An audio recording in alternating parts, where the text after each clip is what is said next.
अस्सलाम वालेकुम, welcome to my channel. आज हम बात करेंगे नैरेटिव नॉन फिक्शन और हमारा एक और पॉइंट है मेमोर। इनके बारे में हम इनका डिफरेंस देखेंगे कि नैरेटिव नॉन फिक्शन और मेमोर में जो मेन डिफरेंस है वो क्या है। तो फर्स्टली हम बात करेंगे नैरेटिव नॉन फिक्शन के बारे में, वो क्या होती है, and then we will discuss about a memoir. So here we have a firstly narrative non-fiction. Narrative tells a real life story about real people and events with stylistic elements akin to that seen more in fiction.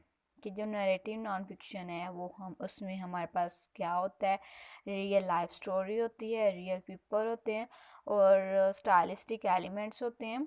हम अगर हमने ये definition अपने mind में रखनी है तो हमें सिंपली क्या करना होगा कि इसमें कोई पॉइंट्स हैं कुछ जो कि हमें माइंड में रखने होंगे। जैसे रियल लाइफ स्टोरी है, इसमें रियल पीपल होते हैं और क्या होता है, इवेंट क्या होते हैं, स्टाइलिस्टिक एलिमेंट्स यूज़ किए जाते हैं इवेंट्स में। It often requires more researches than traditional newspaper reportage due to its creative flexibility।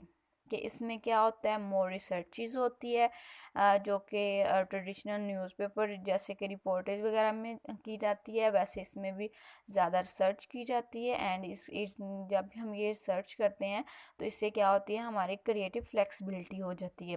तो इसमें क्या पॉइंट हमने अपने माइंड में रखना है कि it required more researches like newspaper reportage, as narrative non-fiction writer must go to greater length to accurately express कि जब भी हम as a narrative non fiction story लिख रहे होते हैं एज अ राइटर, हमें क्या हो करना होगा कि हमारे पास एक अच्छी लेंथ होनी चाहिए जिसके ज़रिए हम अपना जो हमारा पॉइंट है उसे एक्सप्रेस कर सके। As narrative non fiction writer must go to great length to accurately express the facts and details of another person's life in a literary वे।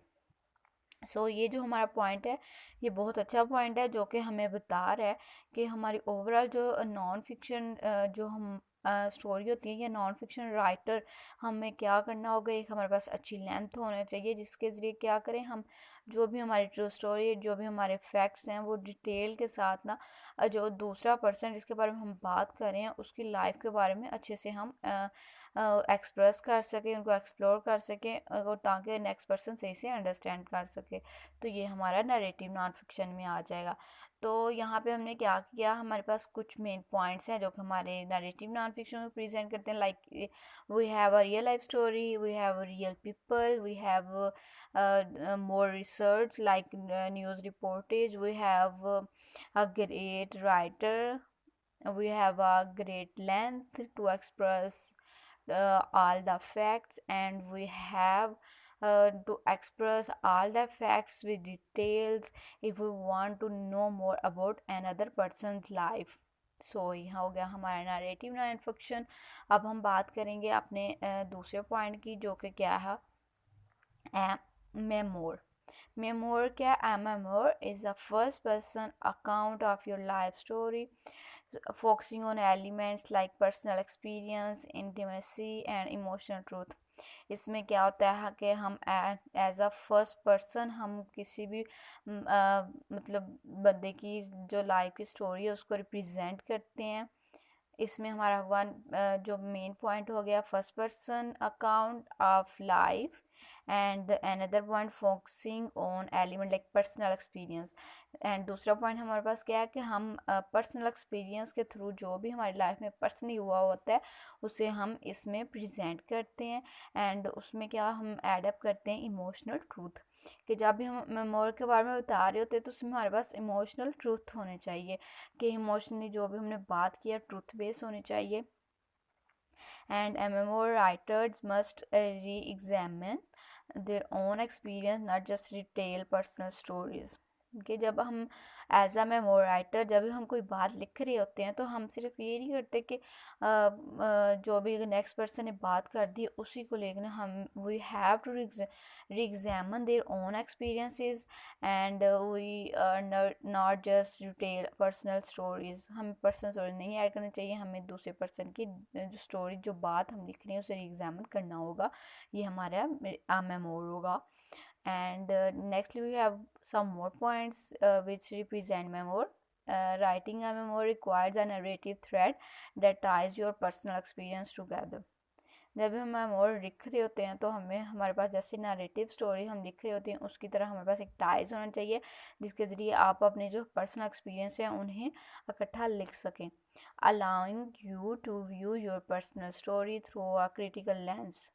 और क्या होगा, you have an option to present their own experience through a critical lens. You can present all your experiences through your through your eyes and didn't focus on what another say and not say. You just have to focus on their own point and objectively identify moment of growth or trauma that contributed to how you are as a person. और इसमें क्या होगा कि हमने जो भी हम point add up कर रहे होंगे वो हमें क्या आइडेंटिफाई कर रहे होंगे ताकि नेक्स्ट पर्सन जो कि रीड कर रहा है वो ट्रॉमा में ना चला जाए कि इसमें बात क्या बात की क्या जा रही है, उस नेक्स्ट पर्सन को फैक्ट ना करे. एंड जो नेक्स्ट पर्सन है did not start to contribute how you are as a person. तो ये हो गया हमारा मेमो. इसमें हमारे पास क्या मेन पॉइंट्स थे, you have to write as a first person narrative and you have to add on your personal experience. You must have to focus on your personal experience and you have to add emotional truth and you people when you read or write you re-examine their own experience, not just retell personal stories. And here you have another important point which is narrative thread. You have to write your story like a narrative thread which ties your personal experience together. तो ये हमारे पास कुछ points हो गए जो कि हमारे narrative non fiction और मेमोर को रिप्रेजेंट करते हैं. इन दोनों में डिफरेंस क्या है और हमने यहाँ पे आज इन दोनों में मेन डिफरेंस को डिस्कस कर लिया. Hope so you people like it and understand it. If you people don't like or ununderstand, so you can text me in comment. I must reply.